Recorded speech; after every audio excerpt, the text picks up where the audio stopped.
In another big news development, the Mexican Navy has captured the U.S.'s most wanted fugitive. The Department of Justice says a drug lord behind the killing of a U.S. federal agent was captured by Mexican forces. An individual who rose to prominence in the underworld, becoming a major figure in activities such as drug trafficking, murder, abduction, and much more.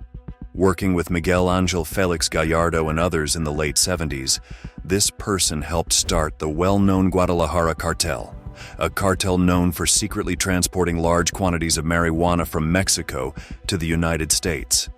But things took a dark turn in 1985 when this mastermind planned the daring kidnapping of DA agent Enrique, Kiki, Camarena, along with Camarena's pilot Alfredo Avelar and the American writer John Clay Walker and dentistry student Alberto Radalat. The consequences of these cruel acts shook the world of organized crime. Avoiding the law, this man then ran to Costa Rica but was eventually caught and got a 40-year sentence for the terrible murders. In a surprising twist, on the 9th of August, 2013, this person, once locked up, unexpectedly got freedom. A state court said there were mistakes in the trial, so they let him go. But little did he know that a federal court in Mexico standing up against the darkness and issued a new warrant, which means restarting the chase for justice. Going back into hiding, this person became the target of a worldwide search. He had no idea that the unstoppable hands of justice were about to capture him as the entire world was searching. This person that we're talking about today is none other than the great Mexican drug lord, Rafael Caro Quintero. Rafael Caro Quintero was born on the 24th of October 1952 in La Noria, Badiraguato, Sinaloa, a town reminiscent of the settings depicted in the Narco series. He was destined for a wild ride. Seriously, Badiraguato is like the Silicon Valley of drug lords, and Caro Quintero is right up there with the big names. He came from a family of 12 children. His parents, Emilio, Caro Payan, and Hermelinda, faced the challenges of raising a large family, with Caro Quintero being the eldest son. His family wasn't new to the drug game. Generations before him were already deep into trafficking. It's like a family tradition with a touch of drama. There's even a legendary ancestor, Lamberto Quintero, who bit the dust in a famous duel back in 1976. Rafa's childhood wasn't a walk in the park either. Dad kicked the bucket when he was 13, probably due to some drug feud. So young Rafa became the man of the house, dropping out of school and working the family land, fighting the hardships of life. He ventured out at the age of 16, leaving La Noria to a town called Caborca. There he found work in livestock grazing. As the years unfolded, he transitioned into truck driving in Sinaloa at the age of 18, showcasing a diverse set of skills. His journey in the working world continued as he took on roles in agriculture, tending to bean and corn plantations in Sinaloa. Driven by circumstances or perhaps a desire for something more, Caro Quintero made a pivotal decision to leave his home state. His path led him to Chihuahua, where he became entangled in the drug trade. The transition from a humble beginning in La Noria to the complex world of narcotics marked a significant chapter in his life. In his teenage years, Caro Quintero reportedly started growing marijuana on a small scale, working on a ranch owned by his brother Jorge Luis. What began as a modest venture quickly escalated, with Caro Quintero acquiring multiple ranches in the surrounding areas within a span of less than 5 years. This marked the beginning of his journey into the criminal underworld, where he not only amassed substantial wealth, but also gained significant influence. The narrative of Caro Quintero's criminal career takes a turn when he is said to have entered the sphere of notorious drug traffickers such as Pedro Avilés Perez and Ernesto Fonseca Carrillo. Rafa teamed up with small-time players like El Azul and Don Nato, who was an old family friend. Played a sort of fatherly role. Of course, the drug journey didn't stop there. Rafa moved on to a marijuana ranch in Chihuahua, courtesy of his brother Jorge Luis. There he learned the ABCs of the trade: planting, buying from local farmers, and smuggling goods into the U.S. Prior to this, he had reportedly honed his skills and expanded his operations, laying the groundwork for what would become the Guadalajara Cartel. In collaboration with figures like Miguel Ángel Félix Gallardo and Juan José Esparragosa Moreno, Caro Quintero played a key role in forming the Guadalajara Cartel during the late 1970s. This marked a significant chapter in the history of drug trafficking in Mexico, with Caro Quintero being acknowledged as a pioneer in the field. His influence and involvement in the drug trade earned him a reputation as one of the foremost drug traffickers of his generation. Then entered Pedro Aviles Perez, aka the Mountain Lion, Mexico's OG drug lord. This guy brought various traffickers together in the Golden Triangle, Durango, Chihuahua, and Sinaloa. These places were like the Amazon for drugs, opium, and marijuana galore. Cartels weren't a thing yet, but Perez's crew was the real deal. In the 70s, the marijuana market boomed in the U.S., and Rafa saw an opportunity. He ditched small-time smuggling and focused on being a pot pioneer. He wasn't just about slinging weed. He became an agricultural mastermind, optimizing every step of the process. It wasn't easy. From growing to shipping, he had to nail it all. Aviles's connections and Rafa's alliances turned him into a shipping tycoon, handling massive 20-ton shipments. By the late 70s, he was swimming in millions, living the classic narco high life. Surviving traffickers, including Rafa, scurried off to Guadalajara, Jalisco, to escape the crackdown. They lived a high life: mansions, designer clothes, and wild parties. While the Golden Triangle faced destruction, these guys were rolling in cash from their operations back in the Sierra Madre. Operation Condor might have thrown a wrench into their plans, but it was just a speed bump. The trajectory from a young man growing marijuana on a small ranch to a key player in the Guadalajara Cartel is one of quick growth, cooperation with infamous figures, and the establishment of a criminal legacy that would have a lasting impact on the landscape of organized crime in Mexico. Fast forward, and the 18s rolled in with a fresh breeze for drug lords. Rafa and his crew were kings of the marijuana trade. While the U.S. was busy tackling drug lords in the Caribbean and Colombia, Mexico was turning into a narco state right under their noses. Rafa especially was on fire. His secret sauce: the entrepreneurial brilliance. Unlike others, Rafa didn't stick to small family-run plantations, but instead of that he went big. With his buddy Don Nato, they bought up thousands of acres in Chihuahua, turning semi-desert land into a drug empire. It was a massive operation: deep wells, underground storage the size of football fields, and a small army of cheap laborers. This journey, shaped by familial responsibilities and a quest for opportunity, sets the stage for the subsequent chapters of Caro Quintero's life, ultimately intertwining with the notorious Guadalajara Cartel and a legacy marked by criminality. As Caro Quintero delved further into the realm of illegal activities, consequences inevitably followed, giving rise to troubling allegations involving grave implications. The focus of these allegations centers around two individuals, John Clay Walker and Albert Radelat. On January 30, 1985, Caro Quintero was accused of orchestrating the abduction, torture, and murder of John Clay Walker, an American writer, and Albert Radelat, a dentistry student. The chilling events unfolded as the two U.S. citizens unwittingly entered a Guadalajara restaurant where Caro Quintero happened to be hosting a private gathering. In a grim twist of fate, their paths crossed, setting off a chain of horrifying events.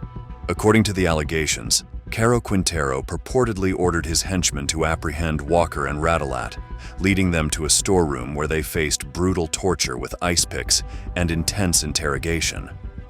The ordeal proved fatal for John Walker, who succumbed to blunt force trauma to the head on the spot. Albert Radelat, though still alive, faced a harrowing fate. He was wrapped in tablecloths, transported to a park near the city, and buried. The somber discovery of their bodies occurred 6 months later, concealed in the grounds of San Isidro Mazatepec Park in Zapopan. Authorities surmise that Caro Quintero may have misidentified Walker and Radelat as U.S. undercover agents, a tragic case of mistaken identity that underscored the ruthlessness of the criminal underworld. These events, shrouded in brutality and marked by a misguided perception, underscore the dark and lethal consequences of Caro Quintero's alleged involvement in the abduction and murders of John Clay Walker and Albert Radelat, casting a somber shadow over his criminal legacy.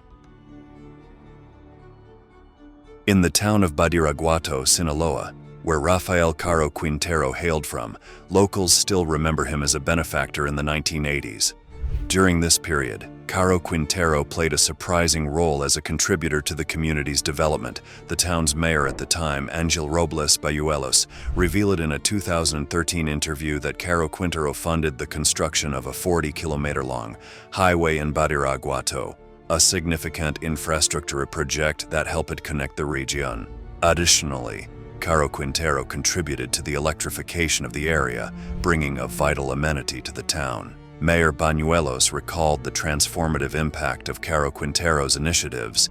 Before the construction of the highway, travel in and out of Badiraguato was a time-consuming ordeal, taking days to navigate the rugged terrain.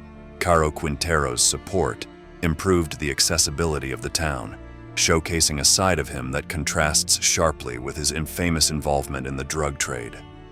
However, the narrative takes a darker turn as we delve into Caro Quintero's arrest and the aftermath. On the 4th of April, 1985, authorities apprehended him in Alajuela in Costa Rica, where he was found sleeping in a mansion just 800 meters from Juan Santa Maria International Airport. Extradited to Mexico, he faced charges related to his alleged involvement in the murder of DEA agent Enrique Kiki Camarena Salazar.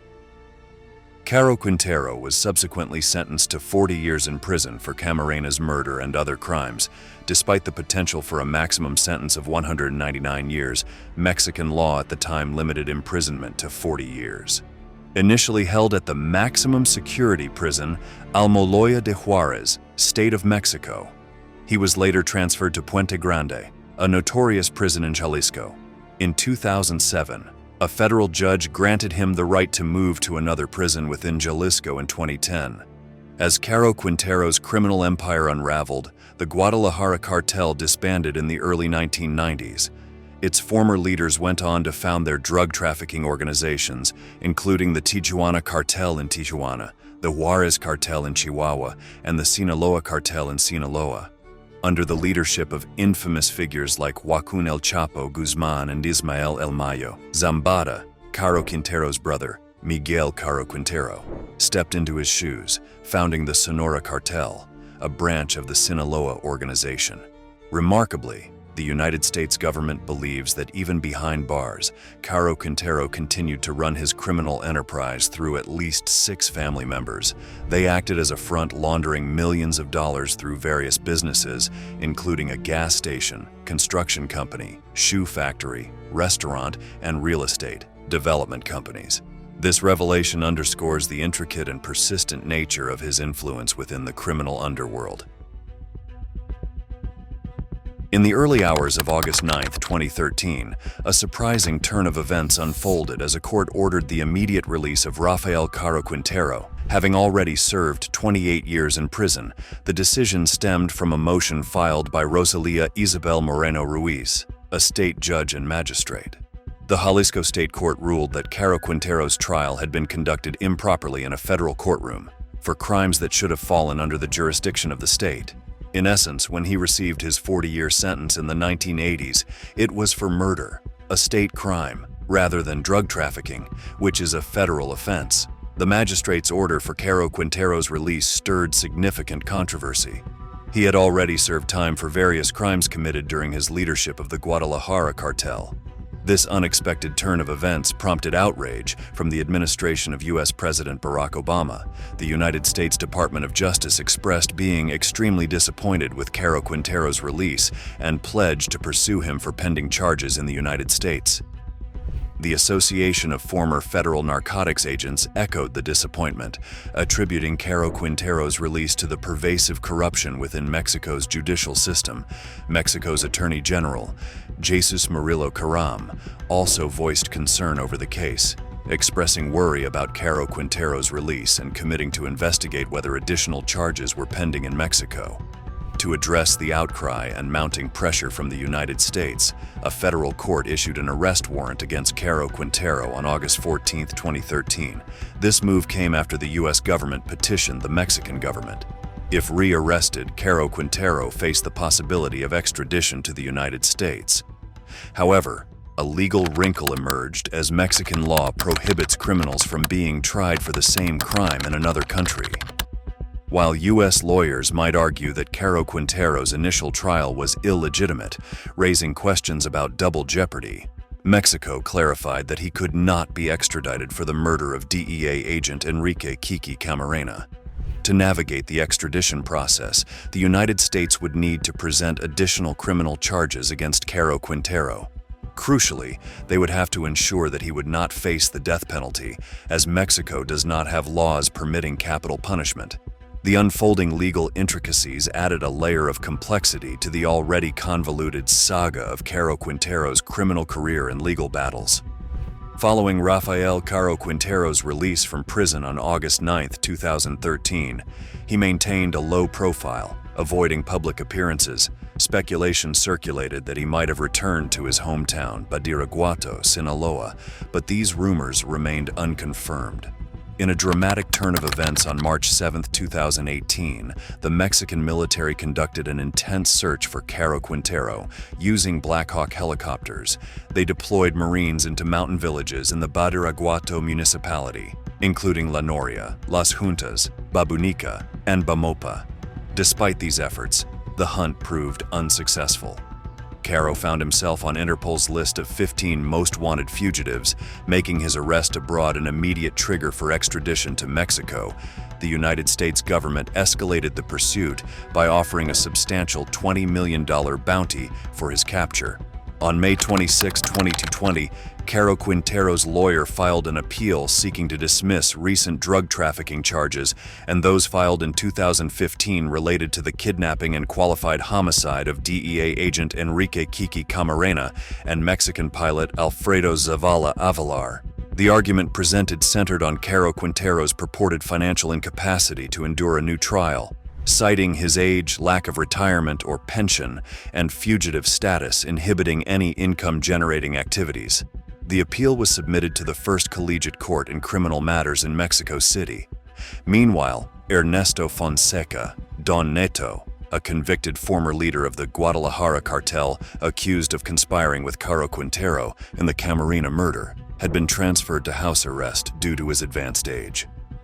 As of June 2020, reports surfaced about the Sinaloa cartel's Los Salazar affiliate emerging as a significant player in Sonora's drug trafficking scene.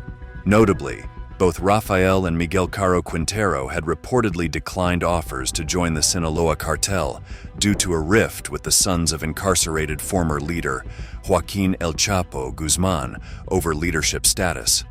Despite this, they maintained amicable relations with the de jure Sinaloa cartel leader, Ismael El Mayo Zambada, who was reportedly in declining health. Former DEA agent Mike Vigil downplayed Caro's current role in the drug trafficking business, predicting his downfall before succumbing to old age. A pivotal development occurred on March 27, 2021, when a Mexican court dismissed the notion that Enrique Camarena's murder was solely a Mexican affair. This decision opened the door to potential extradition, allowing Caro Quintero to face 1985 murder charges of the former DEA agent, signaling a new chapter in the ongoing legal saga.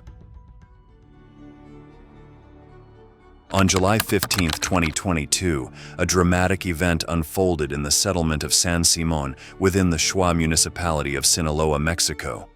This was the day Rafael Caro Quintero, a notorious figure in the world of drug trafficking, was apprehended. Subsequently, he was transferred to the maximum security federal prison known as the Altiplano. Coinciding with this capture was a report about a Black Hawk helicopter from the Mexican Navy crashing in Los Mochis, Sinaloa. The crash resulted in the tragic loss of 14 out of 15 personnel on board. Conflicting statements emerged.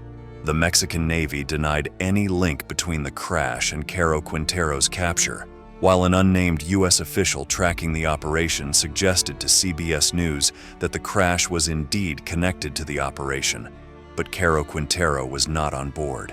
In the aftermath, the Naval Secretariat of Mexico attributed Caro Quintero's capture to Max, a search and rescue dog working in the bushes.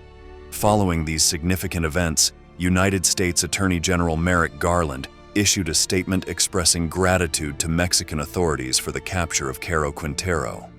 The arrest was described as the culmination of relentless efforts by the Drug Enforcement Administration, DEA, and their Mexican counterparts to bring Caro Quintero to justice for his alleged crimes, including the torture and execution of the special agent Kiki Camarena. Garland emphasized the intention to seek Caro Quintero's immediate extradition to the United States to face trial for these crimes. The United States ambassador to Mexico, Ken Salazar, also acknowledged the capture, thanking CMAR, Mexican Navy, and the Mexican government for apprehending the longtime drug trafficker. Salazar noted that this achievement showcased Mexico's determination to hold accountable an individual who had terrorized and destabilized the country during his time with the Guadalajara Cartel. Caro Quintero's implication in the kidnapping, torture, and murder of Kiki Camarena added another layer of significance to his capture. Salazar highlighted the fact that Caro had eluded authorities for almost a decade, but emphasized that justice has no expiration date.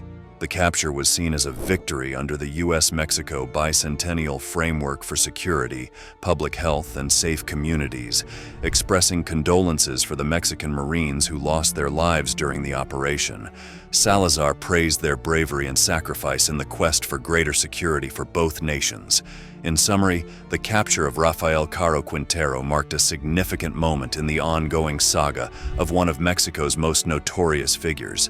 The collaborative efforts of law enforcement agencies from both Mexico and the United States brought an end to his years on the run, reigniting discussions about justice, extradition, and the complex dynamics of the international fight against organized crime. Between 2013 and 2022, there were many attempts to catch Rafael Caro Quintero. The reward for catching him went up from $5 million to $20 million during this time. Both the United States and Mexico were part of 12 operations trying to catch Caro Quintero. This info comes from people who used to or still work for the U.S. government. These operations were kept secret before, and U.S. officials say they think that someone in the highest levels of the Mexican government was leaking information, maybe to protect Caro Quintero. Even though the U.S. knew where he lived in rural Sinaloa, close to a Mexican military base, they couldn't catch him.